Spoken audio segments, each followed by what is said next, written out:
नमस्कार विद्यार्थी मित्रांनो, आज इयत्ता 10वीच्या इंग्रजीच्या पुस्तकातील 4.2 भोली या पाठावर आधारित लँग्वेज स्टडी, नेमका लँग्वेज स्टडीवर कोणत्या प्रकारचे प्रश्न आपल्याला विचारले जातील ते या पाठावर आधारित समजून घेणार आहोत. यामध्ये सेक्शन फर्स्टमध्ये question number 1A do as directed for 8 marks आणि B do as directed for 2 marks असे 10 मार्कांसाठी प्रश्न आपल्याला विचारले जातात. चला तर मग या पाठावर आधारित ए आणि बी मध्ये कोणत्या प्रकारचे प्रश्न विचारले जातील ते पाहूयात. सुरुवातीला ए डू ॲज डायरेक्टेड, त्यामध्ये पहिला प्रश्न complete the words by using the correct letters. या ठिकाणी इनकम्प्लीट शब्द आपल्याला दिले जातील, अपूर्ण शब्द दिला जाईल, तो अर्थपूर्ण शब्द तयार करण्यासाठी त्यामध्ये योग्य ते अक्षर आपल्याला वापरायचं आहे. यामध्ये आपल्याला 4 शब्द दिले जातील 2 मार्कांसाठी. पहिला शब्द पाहणार आहोत आपण BR-IN, दुसरा शब्द आहे DR-SS, नंबर 3 STU-Y आणि नंबर 4 HEA-T. अशा प्रकारचे 4 शब्द या पाठावर आधारित आपल्याला दिले गेलेले आहेत.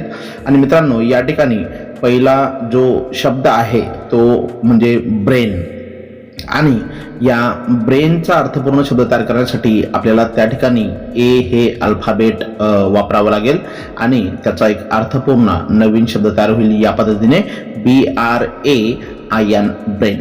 आपल्याला फक्त त्याच लेटरला अंडरलाईन करायची. लक्षात घ्या, या ठिकाणी पूर्ण शब्दाला मी अंडरलाईन केलेले आहे, परंतु आन्सर शीटमध्ये लिहिताना आपल्याला जे अक्षर आपण भरणार आहोत त्याच अक्षराला या ठिकाणी आपल्याला अंडरलाईन करायची. मग यामध्ये ब्रेन, ड्रेस, स्टडी आणि हार्ट या पद्धतीचे 4 शब्द आपण अर्थपूर्ण तयार करू शकतो. आणि या पद्धतीने जर तुम्ही 4ही शब्द लिहिले तर तुम्हाला या ठिकाणी 2 मार्क्स मिळू शकतात. तर हा पहिला प्रश्न होता, complete the words by using the correct letters. यामध्ये दुसरा उपप्रश्न आपण पाहणार आहोत जो विचारला जातो, put the following words in alphabetical order.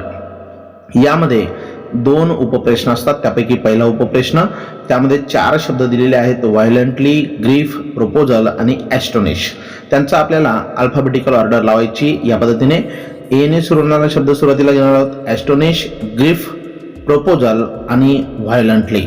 या पद्धतीने आपल्याला याचा जो क्रम आहे तो आपल्याला लावता येईल. यामध्ये दुसरा अजून एक उपप्रश्न विचारला जातो आणि त्या उपप्रश्नामध्ये मित्रांनो त्यामध्ये सुद्धा 4 शब्द दिलेले असतात आणि ते 4ही शब्द मात्र सारख्या अक्षराने सुरू होणारे असतात. यामध्ये मॅरेज, मॅटर, मॅनेज आणि मेक असे 4 शब्द आहेत.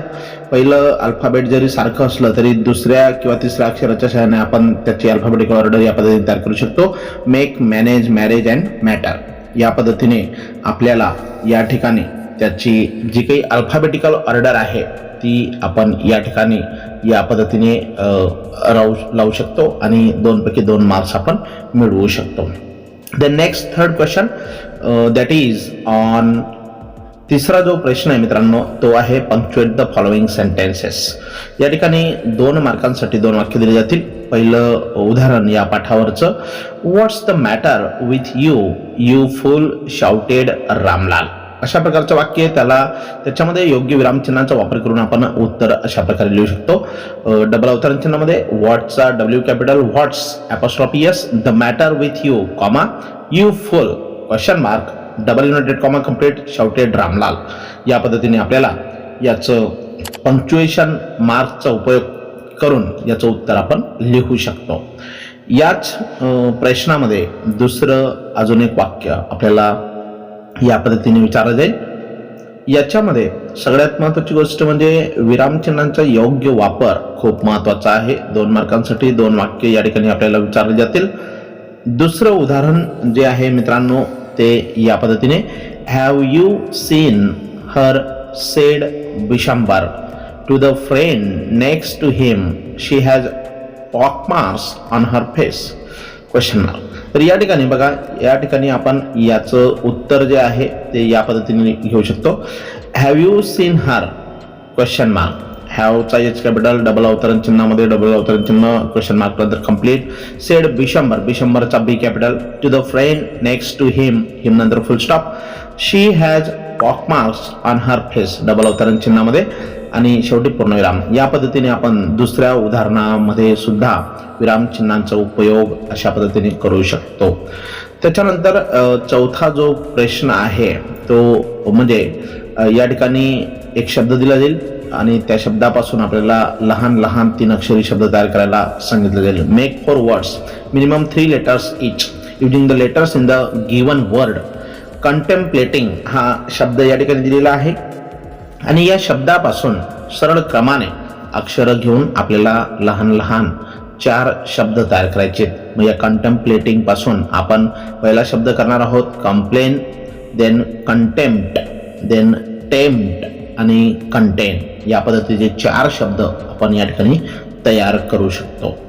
देन क्वेश्चन नंबर 5 यानंतर डू ॲज डायरेक्टेड मध्ये 5वा प्रश्न आपल्याला विचारला जाऊ शकतो. रिलेटेड वर्ड्स याच्यावर write related words as shown in the example. या ठिकाणी एक उदाहरण आपण पाहणार आहोत मित्रांनो.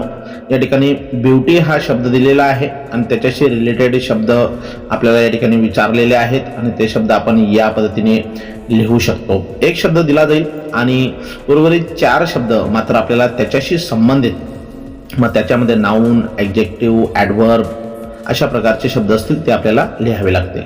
देन क्वेश्चन नंबर 6 6वा आणि शेवटचा प्रश्न डू ॲज डायरेक्टेड मधला.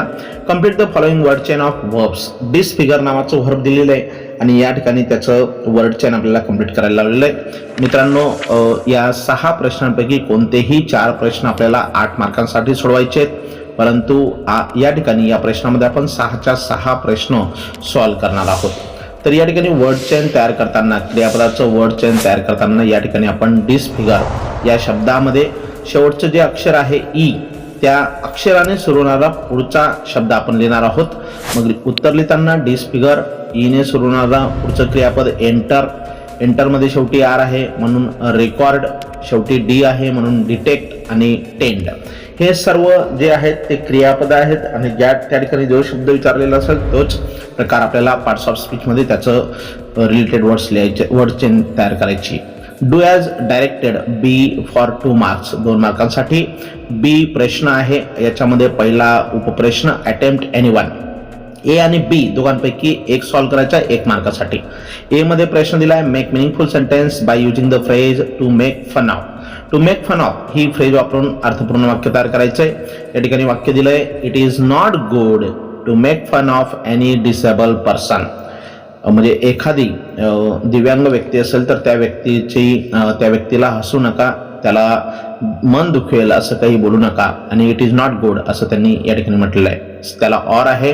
Add a clause to expand the sentence. वाक्य एक्सपांड करण्यासाठी आपल्याला क्लॉज ॲड करायचा आहे. माय टीचर वॉज अँग्री अशा प्रकारचं वाक्य आहे आणि त्याला क्लॉज ॲड करताना my teacher was angry because some students misbehave in the class. वर्गामध्ये काही विद्यार्थी चुकीचं किंवा गैरवर्तन करत होते म्हणून त्यांच्यावर शिक्षक रागावले. बी मध्ये डू ॲज डायरेक्टेड मध्ये दुसरा उपप्रश्न आहे अटेम्प्ट एनीवन. दोघांपैकी एक सॉल्व्ह करायचा आहे. ए मध्ये प्रश्न दिला आहे add a prefix or suffix to make new words. दिलेल्या शब्दाला सफिक्स किंवा प्रिफिक्स ॲड करून नवीन शब्द तयार करू शकतात. पहिला शब्द दिला आहे डेकोरेट आणि त्याचं सफिक्स जोडून डेकोरेटिव्ह किंवा डेकोरेशन असा शब्द आपण तयार करू शकतो. दोघांपैकी एक. दुसरा शब्द दिला आहे करेज, त्यापासून करेजियस किंवा डिसकरेज, डिस हे प्रिफिक्स जोडून शब्द तयार करू शकतो. त्याला ऑर बी प्रश्न आहे make meaningful sentence by using any one of the following words. Decorate आणि करेज हे 2 शब्द दिलेत आणि दोघांपैकी कोणतेही एका शब्दाचं अर्थपूर्ण वाक्यात रूपांतर करायचं आहे. पहिल्या डेकोरेट शब्दाचा उपयोग आपण या पद्धतीने करू शकतो. We shall decorate our classroom with flowers and balloons on Independence Day. And second one he show great courage in the dangerous situation.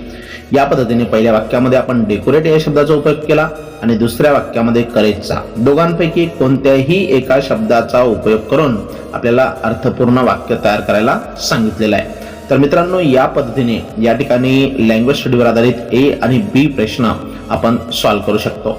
नक्कीच या व्हिडिओच्या माध्यमातून आपल्याला लँग्वेज स्टडीवर आधारित 4.2 भोली या पाठावर आधारित लँग्वेज स्टडी हा प्रश्न चांगल्या प्रकारे समजला असेल. आपण जर माझ्या यूट्यूब चॅनलवर नवीन असाल तर चॅनल सबस्क्राईब करायला विसरू नका, कारण शैक्षणिक व्हिडिओज मी या चॅनलवर नियमितपणे अपलोड करत असतो. Thanks a lot for watching this video.